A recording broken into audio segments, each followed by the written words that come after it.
All right, hello everybody. If you haven't been here before, welcome to Sector 67. We do these monthly show and tell style meetings where people show off cool stuff like this that they've made. So we've got, I think, Laura and Scott presenting tonight, and then EJ might be able to make it. We'll see. And then we'll do a tour if anybody's interested, and then we go around and say who you are, or what you're interested in, or why you're here, or whatever, and go from there. So, without further ado, these guys. Okay. Guys, be up here. Sure. Okay. Mike's info is used, so the internet should be able to hear it. Okay. I'm Laura here, and I have some co-presenters tonight. Would you like to introduce yourselves? Whatever. Maxwell and Lev. So we're a part of a program called OWL, Outdoors We Learn. That means at Thoreau Elementary School during the week after school. And Scott and I, when our kids were little, we made a rope winder to show our kids how to make rope out of yarn. And eventually got eaten by squirrels because we left it outside. It was made of wood. The squirrels were hungry. But sometimes an owl will make rope out of plants and weave with different plants, whether it's nettle or dog bane or lily, like the leaves of lily, you can make rope out of. But just the idea of how rope is made, I feel like is such a cool thing to see. So a friend of mine was at Duluth Trading Company recently, and there's this big board with 3 hooks. And he's like, I know what that was. It was a rope winder, you know, like where each person would hand wind a rope. So we took some time to build a rope winder that was a little more automatic than one person on each hook. But and we used a bunch of different machines at Sector to cut the gears. But would you like to pass the gears around and show people? I can hold this.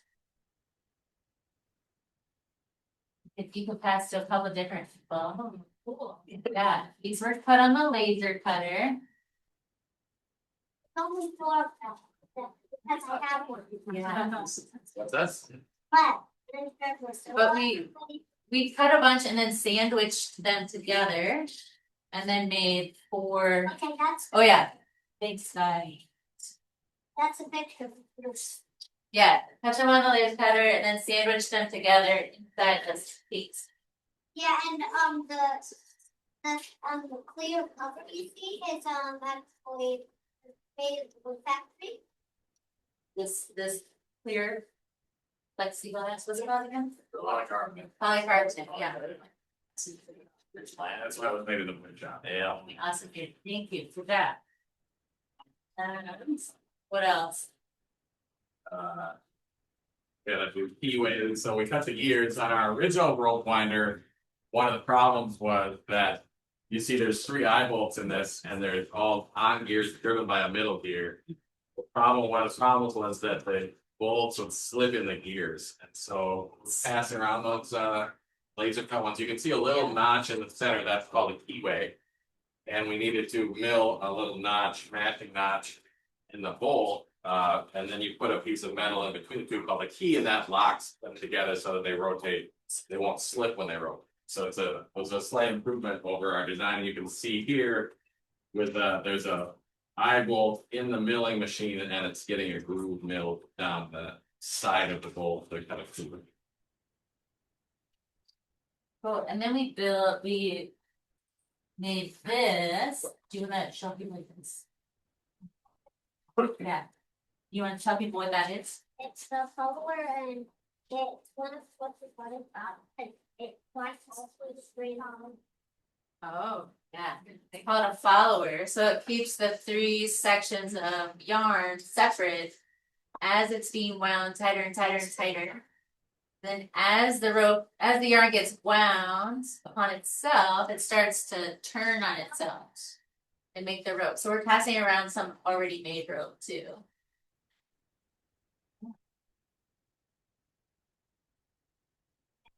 Awesome. All right, should we show them how it works? Yeah. No, I have to get back to. Okay, You want to again? Okay, there. And it's very important to these kids who are giving up their Monday nights to each be able to show you each of the jobs. So we'll be rotating through the jobs.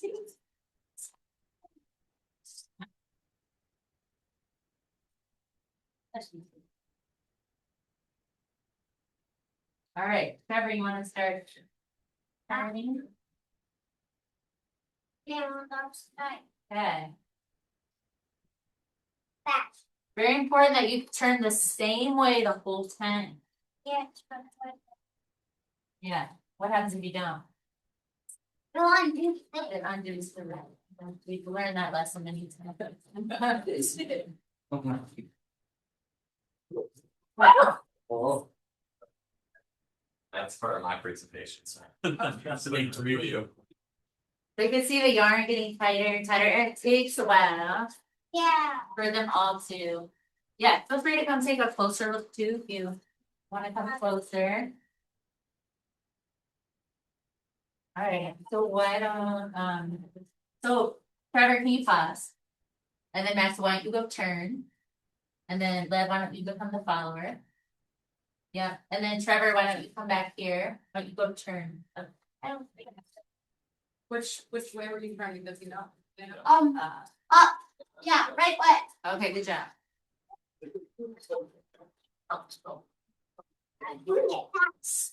Alright, and then after you check it, so you kind of check it. We're gonna keep this a little loose, Trevor. So it's just him.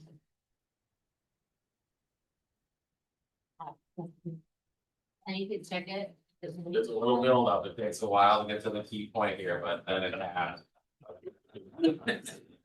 Not yet. Come and close. Okay, Missed opportunity for a generator in this process, yeah, lightning. yeah. Okay, well, why don't you all switch one more time? So then why don't you go turn? And then Trevor, follow. Go from there. Go. Oh, yeah, maybe that's right.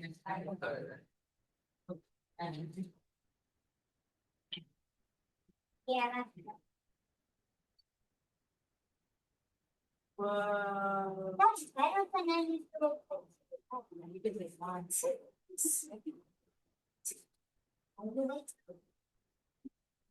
Keep going, love. Faster. Sure. Better than any little. Like. Lower. There you go. And this is important, the follower is really steady. They keep moving. So you notice the main rope is winding the opposite way of what the individual strands are getting wound, so it winds back on itself, which is what we.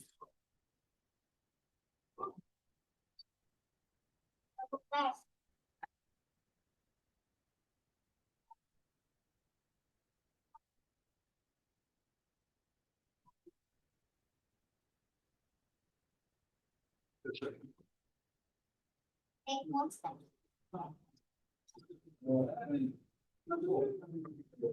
Nice.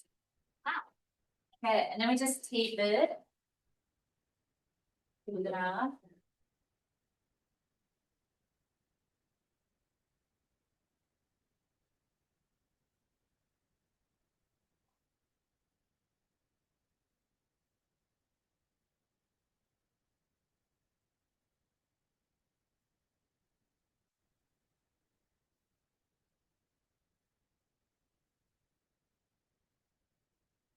Good job. They have to do and now. All right, have this one. Okay, and the lucky winner of this row. Whoever can remember the name of our program. That's the row. I will go with I will. Wow, okay.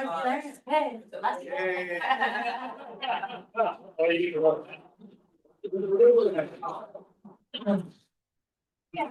Y'all have any questions for our team? Don't answer some questions. Do you have any questions? How much would each dog leash cost? If we sold these as dog leashes, how much would you guys charge? Good question. But each dog, I mean, I figure that's about the length of a dog leash, right? We just made one. I don't know, like $8. $8. That's fair. Pretty cool. Yeah. Well, that's not something else. Yeah. 6 or 7 maybe. Nice. Oh, you got some more questions. Chris. So the kids, are they getting hard to turn as it gets like almost done? I know. Yeah, just a teeny. I don't think so. What's the longest rope you've ever seen? Maybe one day like. From you're there, right? I was there. I think we had one kid, Eli, probably from here to the kitchen door. Yeah, we wanted to make it long and then make it to a rug. I did not see that. That was his idea. I did not see this. Any other questions? Yeah. So is there a fixed ratio it shrinks by or is it? How do you know how, like, if you knew you wanted a 10-foot rope, how would you figure out how much it start with? That's a great question. We made jump ropes. And Yeah. maybe this figures into it, but we figured it was 2 kid arm lengths. And a half. And a half, okay. And then it was like a good jump rope that came to the arm. That's cool. So I don't know what that ratio is. That's what we figured out. Over there. Oh, yeah. It's like 3, straight obstacle around the rope, and you modify the machine to use more. Oh, good question. So are you talking like 3 strands here? I mean, like 3, because when you're like winding one, I imagine. Like when you're winding one specific rope like this, you have like multiple strands that are being like tied up together. You that was more than 3 or whatever the number is. Yeah, in fact, I think we took the yarn. 1, 2, 3, 4 or 5 times on each hook for that width. It's really tall. Oh. So if you wanted it thicker, you would do more or use thicker Oh yarn. yeah. Yeah. Could also could have find a, them. a Yeah. 4, you could have 4 or you could have 2. Twine is a 2. Traditionally, twine is a twin ropes wound back on each other's. So that's why they call it.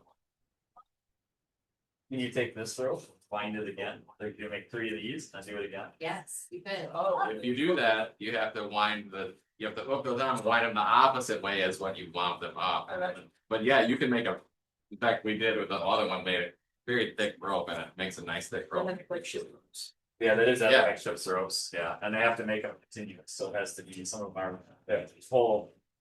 There are barns on the East Coast that are designed to make really, really big ships ropes. And like, are cables done that way too, like gondola cables? I would imagine. So I think the like splicing of cables is a big engineering challenge. Anyway, I wonder. We're gonna upgrade to steel, I mean, you Yeah. guys gotta, Yeah, we can do a wire rope. Now that we have a laser cutter, the wire drawing machine, you know, you'll have Yeah. to draw out the wires first. or at least steel gears, so you can. Wait, question? I'm not sure I caught the full process. Once the individual 3 strands are wound up and you're going down with the tool, is the person on the end turning at that point? They just, it's a swivel. Yeah, so this, yeah, person is holding and this is doing, Yeah. so this jumping right here. So, But it spins by itself then? Yeah. Okay, so I'm missing something here. Okay. yeah. It is static. It's driven at one end and. Yeah, the other end, and then it spins the other way on it, so Yes. it's quite fascinating to do. Yeah. We could leave it, people that check it out after the meeting too. Yeah, Alright, love to share and do. Alright, team, do you wanna take a bow? Thank you.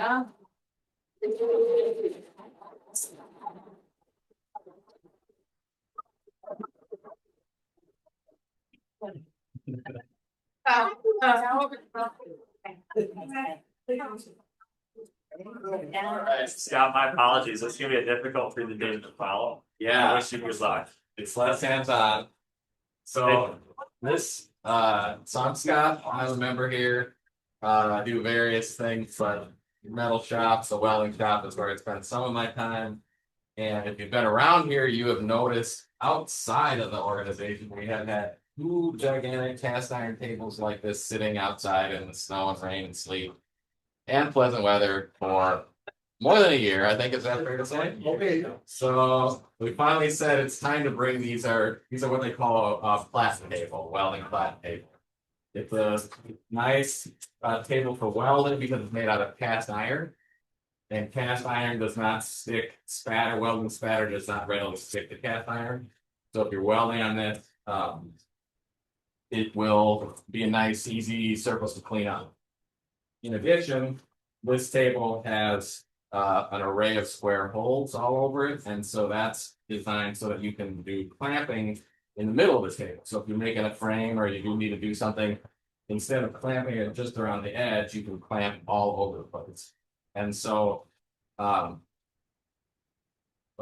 older son Luca designed two bases, designed these welding bases. We use salvage steel to weld them up. Chris got the forklift out, we moved the cast iron tops onto them. And so now there's another table that is the twin of this, twine tables. That one has a aluminum top on it, which is a nice flat top as well. These are designed to be very flat, they're designed to be clamped to them really tightly. And make flat stuff, but all over the years they can get twisted up a little bit. So once we get this all done, we'll see how flat it is. But what I wanted to present on tonight is number one, that these tables exist and they're in the welding shop. It'll be nice to have two of them as we do projects, or if we do classes in there, we get a lot of edge area on the tables.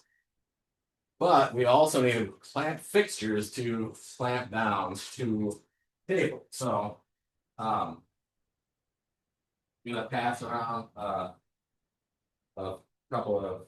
The clamps are very heavy, don't they? Yes, so what we made is, we bought clamps. And then we made these mushroom type pieces, the mushroom piece, the better piece goes in. And then, you clamp down and it just via friction in the square hole. Creates a very tight clamp, so you can really crank down on these. The clamping, there's two styles of these. One is the 3-hour machine from steel stock in the lathe and mill. Drill, threaded, and then the real trick when making these is to get the kind of peanut shaped hole for the clamp to go down in. So that's the 3-hour one. And then we just got that new fiber laser, 1200-watt fiber laser to cut metal. And so with that, we can cut pieces a 1/4 inch. So the second style is maybe the 1.5 hours of cutting many layers out of 1/4 inch on the laser, stacking them together, and then with these strategically placed grooves, welding them to make the same style piece, same purpose, but demonstrates what can be done on that lathe on the fiber laser cutter and saves a little bit of time. So with that, we've got now a nice set of fixture clamps for the platen table. Works really well for holding pieces down. Will hold rope winder very securely. And in addition to that, we also have made one of with vice grip style clamp as well, and there's another one on the way. We'll have two of these, and the whole whoever had this table before us would occasionally just weld right to the table, much to my chagrin and Chris. Don't know why they did that, but not all the holes are yet clear through or So there's another project, to kind of clean up the square holes and make sure that they're all, good. So the light shift plan, if we do light shift at all, it'll help, it's a little faster to hold down. Maybe it's not quite as strong as these, but it's, going to come out upwards of plate, like clamping, just to feel how much clamping force you get. On the clamp from the inside of the die, it's a phenomenal, thing, and you can use the squares to kind of lay out square work. And then clamp down as well, on a cast iron without too much, concern about spatter. So that is our two, they call these Acorn style tables. Acorn was one manufacturer. I don't think Acorn manufactured these, but if you go online, you'll see Acorn style tables. They're sort of like the old school deluxe way of having a welding fixturing. Now, like Fireball Tool and others have tables with more of a 3/4 inch hole type fixture, but this is the old school tool way of doing it. And we're gonna clean all the rust off, but then it's like, well, why would you do that? It's so cool. We even have a laser to clean the rust off, but for now we're leaving it. So questions on the welding flattened table, the base. Well, the base, it's designed, you can tell it's designed to be moved around with a pallet jack. So as we need to move in there, to get a pallet jack into the welding shop, we'll step around. Where the clamping and filters. Why did the welding material not stick to cast iron? Chemistry. Yeah, I like that answer. That's a good answer. That was a quick and easy. It's not like a magic thing, because you can, if you are persistent, get it to stick. But it is, I think the heat, probably it's the heat capacity. Now, the lack of The cast iron structure doesn't allow the metallurgy to crystallize essentially. So you get a cold joint and it's brittle. So you get this brittle failure at the joint between cast iron and steel. So in short, it doesn't want to stick because it cools down too fast and it doesn't crystallinely bond. But chemistry, yes. All right, other question. Everything's Similar in woodworking, there's the traditional wrought iron mold down. Yeah, And did you consider that, or you had to buy, basically, it's almost like the clamp in this, the other half of the clamp in this case, it's a byproduct of what is the screw part? oh, this part, Right, because yeah, this part is just, if we ever want to reuse these clamps as regular clamps, we can unthread them, flip this back around and use it as a regular. Wait, so I guess my question though is, if you just use that part without the screw section, like a traditional hold down, which is just cap it, puts pressure on it, and then. Yeah, a bench dog. I bet, yeah. Yeah, the people use bench dogs. These are just like a little more, in my mind, precise and better than a bench dog. This table did have bench dogs used on it. You can see from the wear pattern in some of the holes with the high pressure. For me, the cast and a bench dog is like, it makes me a little nervous. You see these tables crack sometimes. And it takes a ton of force, but the bench dog, you're knocking it in, you're knocking it out.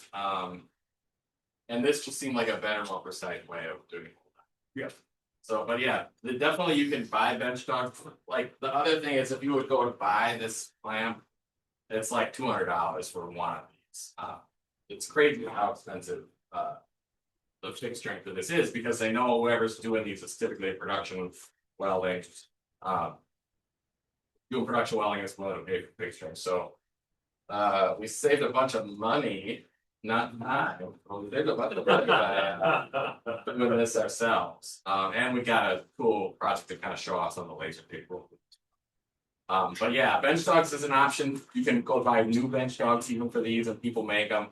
But I don't know. My feeling is like I'm not as comfortable pounding the bench dog into the cast. I just don't crack. Okay. So these are this standard bar clamp is still on the modified. Right? Exactly. They're oftentimes called F clamps because they look like the letter F. Okay, yep. They're good. For the, oh, nice, yes. For the vice grip one, modification for that. Yeah, so that starts off. as one of these. Okay. And I actually have this one ready to go. I sandblasted the zinc off of it, and it's then literally cut this bottom job's cut off. And then this one ready to go. I have a slot into that. I did a bar on the lathe slot, and so then I will cut this off, slot that in and weld it. So that was the modification, get those. And the reason it's a little longer was kind of an experiment to see if this entire piece like this will work, and it works. Works okay. All right, any other questions? All right, so this will be in the metal shop, in the welding shop, ready for production. We have more components now in there than we've ever had. We've got all these heavy duty ones, we've got these on table ones, and then we've got another set of smaller for edge clamping as well. So you shouldn't have a need to use the wood shop clamping in the welding shop as much anymore either. And it should be able to hold everything down.